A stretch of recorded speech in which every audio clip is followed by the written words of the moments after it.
السلام علیکم ناظرین، پروگرام کا نام ہے پورا سچ اور میں ہوں آپ کا میزبان ذوالفقار راحت۔ ناظرین، آج کے پروگرام میں ہم بات کریں گے کہ ایک طرف فیلڈ مارشل عاصم منیر پوری دنیا کے اندر ایک نئی طرز کی ملٹری ڈپلومیسی متعارف کروا چکے ہیں، جس کے نتیجے میں پاکستان موسٹ ریلیونٹ ہو چکا ہے پوری دنیا کے اندر، لیکن ساتھ ہی ساتھ غزہ پیس بورڈ کا پاکستان ممبر بھی بن گیا دیگر 8 اسلامی ممالک کے ساتھ، لیکن ساتھ ہی ساتھ امریکہ کا ایران کے اوپر غصہ ختم ہونے کا نام نہیں لے رہا۔ یعنی ٹرمپ صاحب کہتے ہیں کہ وہ ہر صورت میں ایران کو نشانہ بنائیں گے اور ایران کو تباہ و برباد کریں گے، جبکہ ایران کی طرف سے بھی اسی نوعیت کی دھمکیاں اسرائیل اور امریکہ کو دی جا رہی ہیں۔ آگے چل کے کیا ہوگا کہ پاکستان ایران کے ساتھ کھڑا ہوگا نہیں ہوگا، چائنا پاکستان جو ریلیشن ہے وہ کہاں پہ اس وقت کھڑا ہے، اور پاکستان امریکہ کے ساتھ جو رومانس میں ہے وہ کہاں تک آگے جا سکتا ہے، اور رشیا پاکستان کے بھی ایک ریلیشنز ہیں وہ کیسے آگے چل کے پاکستان کے لیے سود مند ثابت ہو سکتے ہیں، کیونکہ بہت سارے ممالک نے یہ غزہ پیس بورڈ انویٹیشن کے باوجود اس کو جوائن نہیں کیا۔ دوسری طرف پاکستان کے اندر جو صورتحال ہے، سی ایم کے پی کے جو پورے ملک کے اندر ایک موبلائزیشن کر رہے ہیں، 8 فروری کی انہوں نے کال دے رکھی ہے، اور ان کا خیال ہے کہ مزاحمت کے اندر سے مفاہمت کا راستہ نکلے گا۔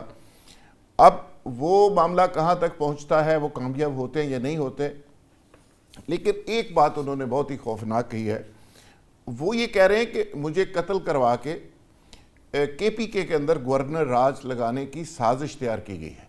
یہ سازش تیار کس نے کی ہے، کون قتل کرنا چاہتا ہے، اور قتل کرنا کیوں ضروری ہو گیا ہے، اس پہ بھی بات کریں گے۔ میرے ساتھ جو مہمان موجود ہیں جناب ڈاکٹر قیس اسلم صاحب، آپ سب جانتے ہیں ماہر معیشت ہیں، سینئر تجزیہ کار ہیں، اور میرے دوسرے مہمان مجھے زوم پہ جوائن کیے ہوئے ہیں ڈاکٹر شاہد مسعود، تحریک انصاف سے تعلق، جناب ڈاکٹر آصف باجوہ، آپ کا پی ایم ایل این سے تعلق، اور شہزاد فاروقی صاحب اسلام آباد سے ہمارے بیورو چیف ہیں، وہ بھی ہمارا ساتھ دیں گے۔ ڈاکٹر صاحب آپ سے شروع کر لیتے ہیں۔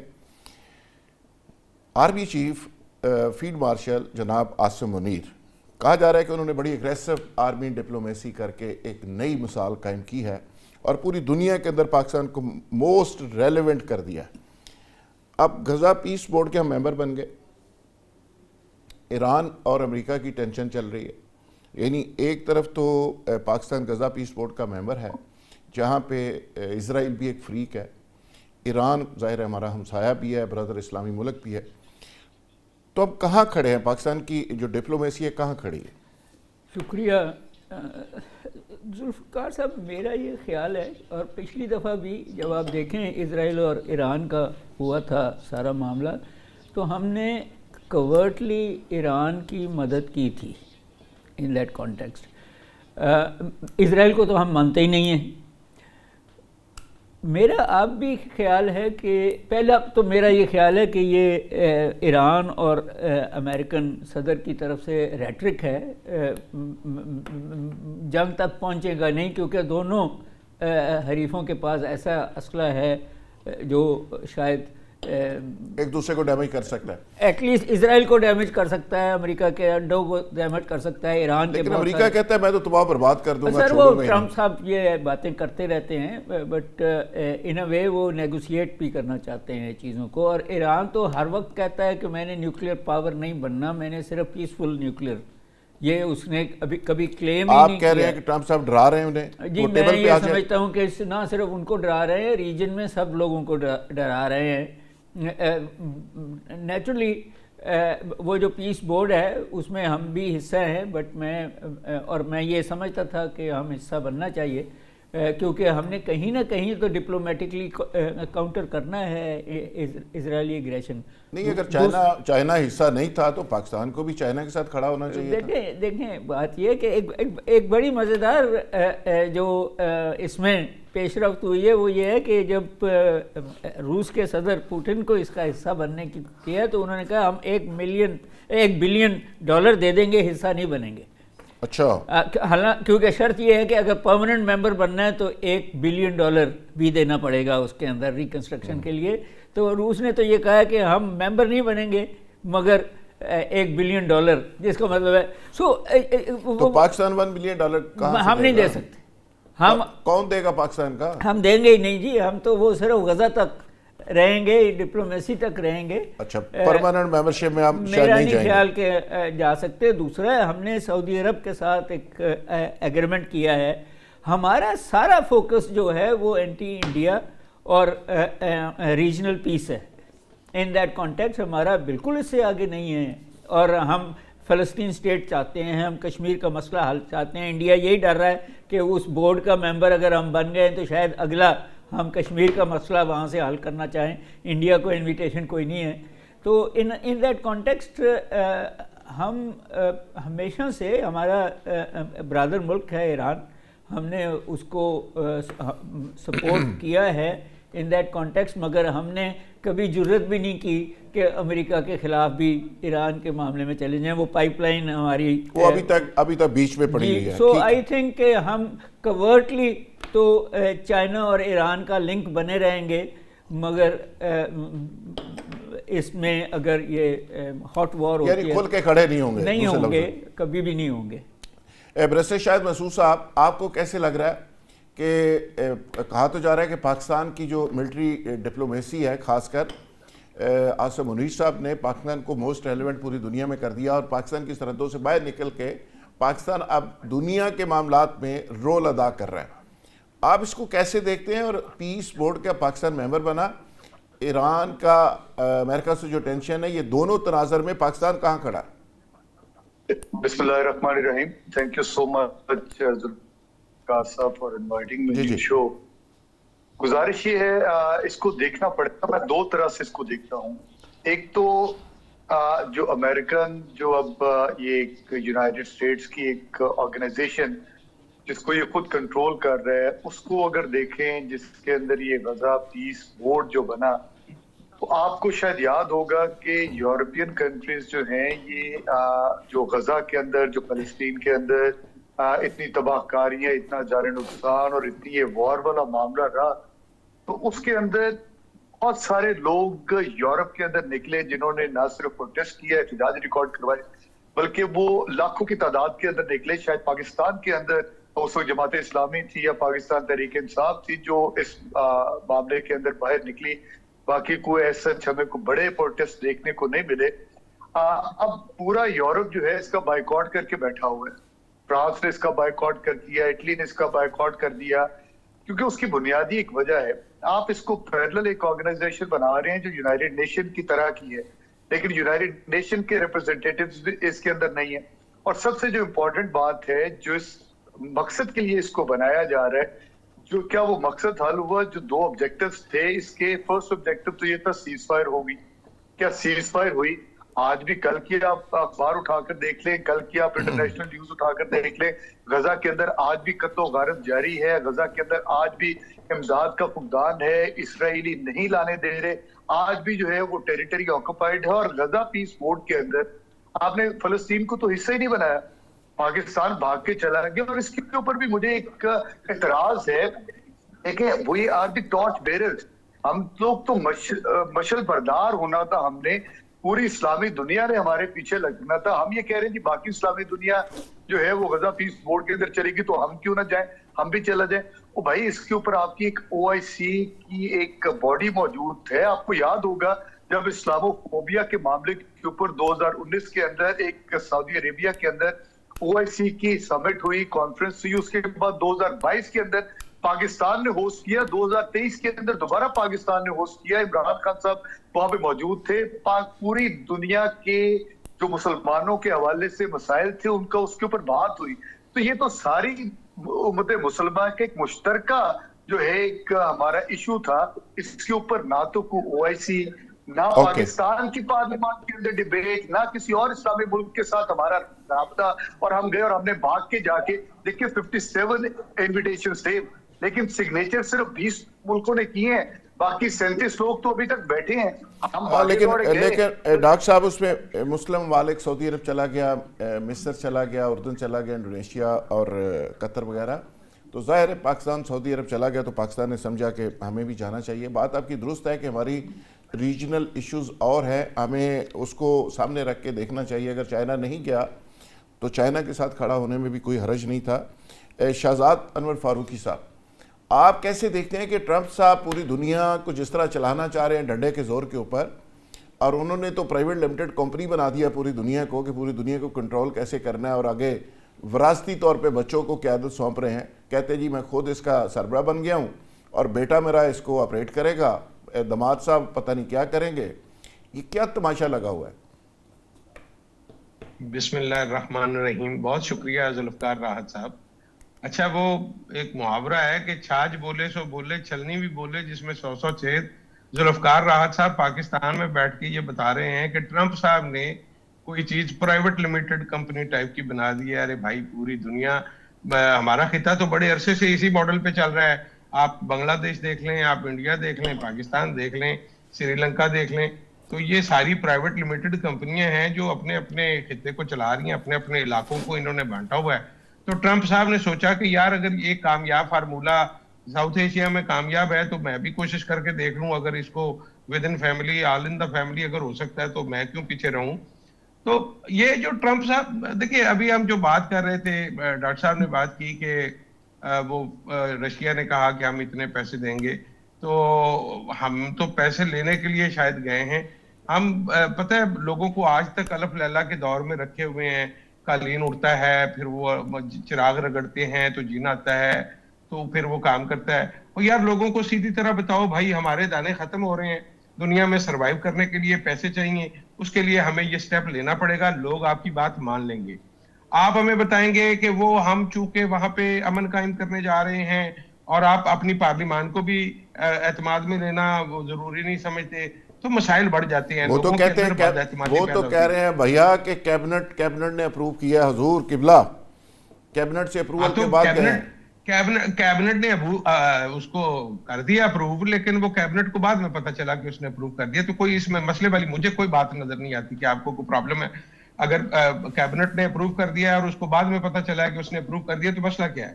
مجھے اور آپ کو کیوں مسئلہ ہے؟ وقت تھا کہ یہاں پہ مولوی حضرات فوری طور پہ سڑکوں پہ آ جاتے تھے, جماعت اسلامی ملین مارچ شروع کر دیتی تھی, اور مولوی صاحب کو رات کو نیند نہیں آتی تھی. وہ کہتے ہیں اسرائیل کی سازش ہے. اب تو کسی کو اسرائیل کا نہ ظلم نظر آتا ہے, نہ کوئی معاملہ نظر آتا ہے, نہ کوئی ایران کے ساتھ کھڑا ہے, نہ فلسطین کے ساتھ کھڑا ہے. give the devil his due. مطلب آپ یہ ضرور ذہن میں رکھیں کہ جب غزہ کے حوالے سے کوئی آدمی سڑکوں پہ نہیں تھا تو کوئی نہ کوئی ایک سیاسی جماعت نے اپنا کنسرن شو کیا تھا, اور ایک صاحب تھے جنہوں نے اسلام آباد میں کوشش کی تھی, لیکن اس وقت کسی نے ان کی بات سنی نہیں. تو یہ ٹھیک ہے کہ آواز اٹھانے والے کم لوگ ہیں. اصل میں ہم سارے لوگ نا پریگمیٹک ہو گئے ہیں, پریکٹیکل ہو گئے ہیں. ہمیں پتہ ہے کہ یہ ہماری آواز اٹھانے سے, کوئی جھنڈے جھنڈے اٹھا کے پھرنے سے, نعرے لگانے سے دنیا تبدیل نہیں ہوتی. تو ہم اندر خانی تو یہ ساری چیزیں تسلیم کیے بیٹھے ہیں, لیکن منہ سے ذرا اس کو تسلیم کرنے میں ہمیں شرم آتی ہے. آہستہ آہستہ ہم وہ, جس طرح آپ کو یاد ہوگا کسی زمانے میں وی سی آر پہ فلم دیکھا کرتے تھے تو کوئی ایسا ویسا سین آ جاتا تھا تو بڑے وی سی آر کو بند کر کے تو فلم کو آگے کر دیا کرتے تھے. پھر تھوڑا عرصہ گزر گیا تو پھر وہ چلتے چلتے فلم کو نا وہ گھی کر کے ہم فارورڈ کر لیتے تھے. فاروقی صاحب ہے تو سارے ضرور دسنا ہے کہ تسی ایسی فلمیں دیکھتے رہے ہو. تو اب میں آپ سے یہ گزارش کروں کہ وہ گھی والا دور بھی گزر گیا. آپ سارے ایک جگہ پہ بیٹھے ہوتے ہیں اور فلم سب کی سب چل رہی ہوتی ہے, سب دیکھ رہے ہوتے ہیں. تو یہ ڈی سینسٹائز کرنے کی ایک سچویشن ہوتی ہے. آپ کو آہستہ آہستہ چیزوں کی عادت ہو جائے گی, ڈی سینسٹائز کی آہستہ آہستہ عادت ہو جائے گی, آہستہ آہستہ.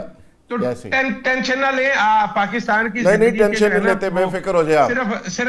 صرف 80 سال مشکل کے ہیں اور اس کے بعد پھر پاکستان کو عادت ہو جائے. تنشاد مسعود صاحب, آپ کو کیا لگتا ہے کہ پاکستان وہاں پہ جو رول پلے کرنے جا رہا ہے, اور دو چیزیں بہت ہی امپورٹنٹ ہیں جو کئی دنوں سے ڈسکس ہو رہی ہیں, حماس کو غیر مسلح کرنا, حزب اللہ کے خلاف کارروائی کرنا, اور خاص کر جس بورڈ کے ڈومین میں یہ چیز ہی نہ ہو, سرے سے نظر ہی نہ آئے کہ وہاں پہ فلسطینیوں کی بھی کوئی ریٹ ہوگی, کوئی فوج ہوگی, کوئی آئیڈینٹی ہوگی, تو ہم وہاں پہ کیا کریں گے, ان کے لیے کیا کر سکتے ہیں؟ اور خاص کر ٹرمپ اس کا سربراہ ہو. پہلے تو ہمیں اس خام خیالی سے نکلنا پڑے گا کہ ہم کوئی رول پلے کر سکتے ہیں. ہمارے لیے کچھ بھی نہیں ہے رول پلے کرنے کے لیے. We are not member of the executive board جس کے اندر